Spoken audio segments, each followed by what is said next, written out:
அந்த omni பாருங்கன்னா 2013ங்க, Karur நம்பருங்க, 3 ஓனருங்க. LPG என்டார்ஸ்மெண்ட்டுங்க, சின்ன சின்ன டச்சப் இருக்குங்க. மற்றபடி கவுல் பேசி சுத்தமாக இருக்கும். வண்டி தெளிவாக இருக்கும், பாடி லைன் தெளிவாக இருக்கும். 2013ங்க, 3 ஓனருங்க, வெளிட்டேங்க என்டார்ஸ்மெண்ட்டுங்க, சின்ன சின்ன டச்சப் இருக்கும். மற்றபடி வண்டி தெளிவாக குவாலிட்டியாக இருக்கும்ண்ணா. தேவைப்பட்ட ஐடியா இருந்தால் கூப்பிடுங்கண்ணா.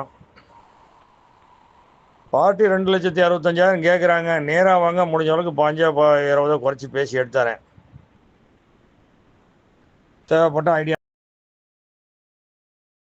அந்த ஆம்னி பாருங்கன்னா 2013ங்க, கரூர் நம்பருங்க, 3 ஓனருங்க. எல்பிஜி என்டார்ஸ்மெண்ட்டுங்க, சின்ன சின்ன டச்சப் இருக்குங்க. மற்றபடி கவுல் பேசி சுத்தமாக இருக்கும். வண்டி தெளிவாக இருக்கும், பாடி லைன் தெளிவாக இருக்கும். 2013ங்க, 3 ஓனருங்க, வெளிட்டேங்க என்டார்ஸ்மெண்ட்டுங்க, சின்ன சின்ன டச்சப் இருக்கும். மற்றபடி வண்டி தெளிவாக குவாலிட்டியாக இருக்கும்ண்ணா. தேவைப்பட்ட ஐடியா இருந்தால் கூப்பிடுங்கண்ணா.